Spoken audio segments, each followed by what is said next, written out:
Bonjour, bonjour, j'espère que vous allez bien. Moi, je vais super bien comme d'habitude. N'oubliez pas de partager, de liker et de vous abonner. Surtout, mettez le pouce en l'air pour encourager les histoires d'Akuma.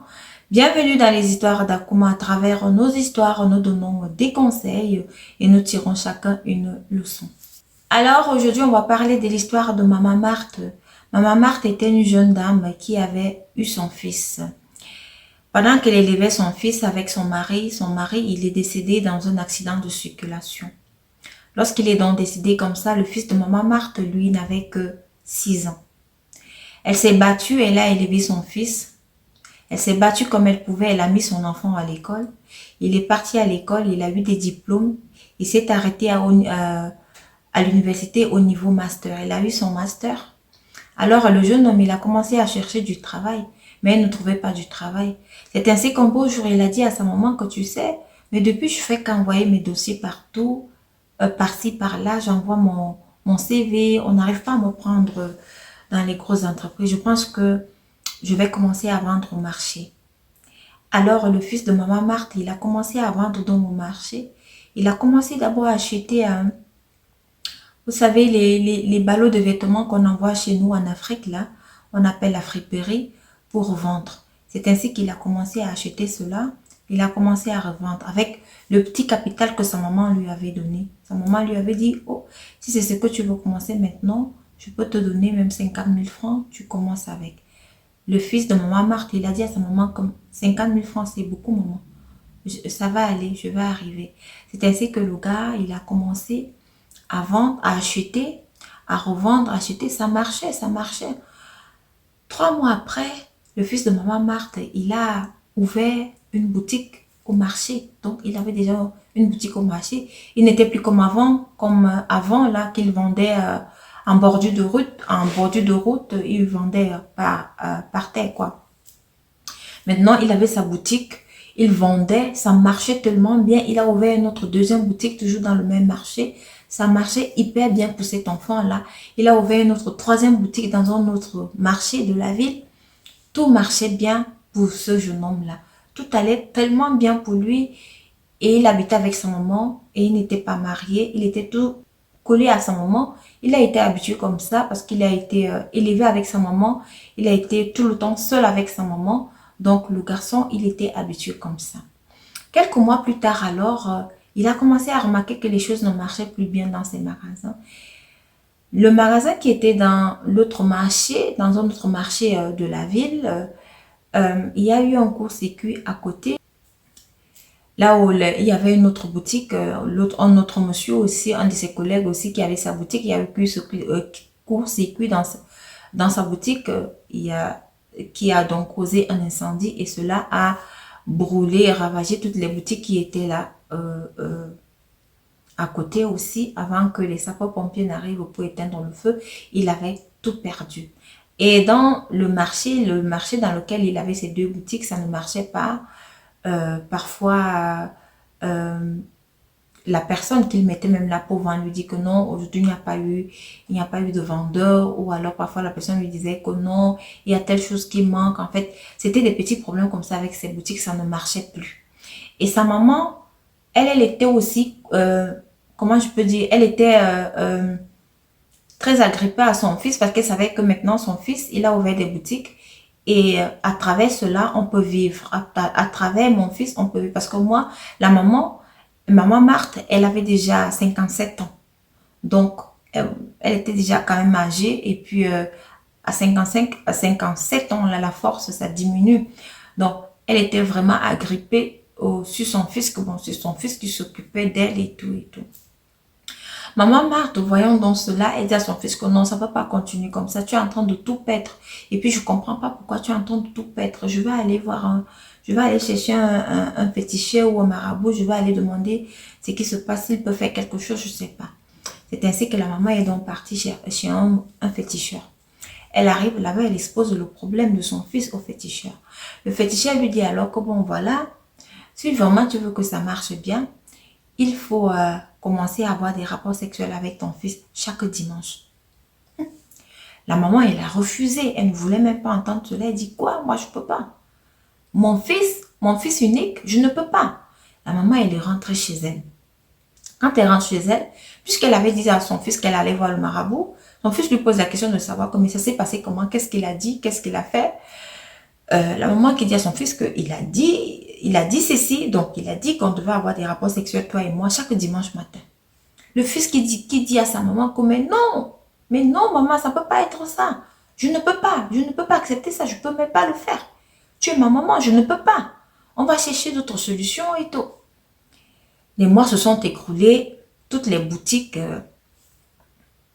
du fils de maman Marthe ont été fermées, les 2 boutiques qui restaient, puisqu'il n'avait plus le capital. Les boutiques, il a fermé, le loyer même des boutiques, il ne payait plus, donc il n'avait plus rien. La maman qui dit à son fils comme maintenant, non, ça ne peut pas continuer comme ça. Toi et moi, on va vivre comment? On va payer notre loyer comment? Comment ça va se passer?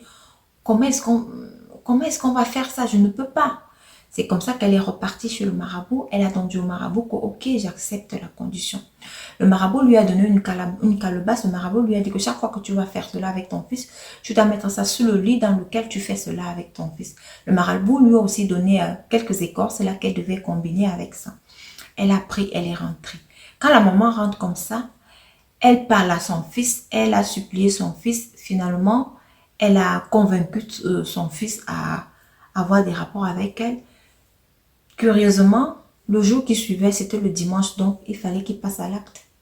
Et c'est ainsi que les deux ont commencé à mourir ensemble, comme on dit. Ils ont commencé à mourir ensemble. On ne sait pas ce qui s'est passé le lendemain. On appelle le fils de maman Marthe pour lui dire que non, il y a eu telle marchandise qui est arrivée et que comme il avait perdu la marchandise, donc cette fois-ci, il ne va pas payer cette marchandise-là, il va la prendre. Donc, les choses marchaient avec beaucoup de mystère. Hein. Les choses ont commencé à marcher pour le fils de maman Marthe avec beaucoup de mystère. Ça marchait comme ça. Il avait des contrats par-ci, par-là. Il a rouvert ses boutiques. Il a la boutique qui avait brûlé là-bas. Il a retapé. Il a même acheté le local là. Donc, tout marchait déjà pour le fils de maman Marthe. Donc, mais lui, il devait faire son rituel chaque dimanche avec sa maman. Il devait avoir ses rapports sexuels. Et c'était leur rituel. Et c'est ce qu'ils faisaient tout le temps. Ils l'ont fait pendant 15 ans. Ils l'ont fait pendant 15 ans. Écoutez, pendant 15 ans. À un moment donné, la maman, elle était fatiguée. La maman qui dit à son fils que non, mon fils, on ne peut plus continuer comme ça. Avec toute la richesse qu'on a ici, je pense que ça va déjà. Je pense qu'avec la... Elle se disait que non, comme ils ont déjà la richesse, parce que le fils, il a construit une maison à sa maman. Là où lui-même, il habitait encore là avec sa maman parce qu'il ne pouvait pas se séparer de sa maman. Parce que sa maman était comme son épouse. Et il avait construit aussi d'autres immeubles dans la ville où il résidait. Il en avait construit 2. Il a mis des locataires là à l'intérieur. Donc, la maman dit non, je ne peux pas. J'aimerais avoir des petits-enfants. Je veux que tu te maries. Donc, ça ne peut pas continuer comme ça. Ça fait 15 ans qu'on est dans ça. J'aimerais que tu arrêtes. J'aimerais que tu cherches une épouse. C'est ainsi que la maman Marthe, elle est donc rentrée chez le marabout.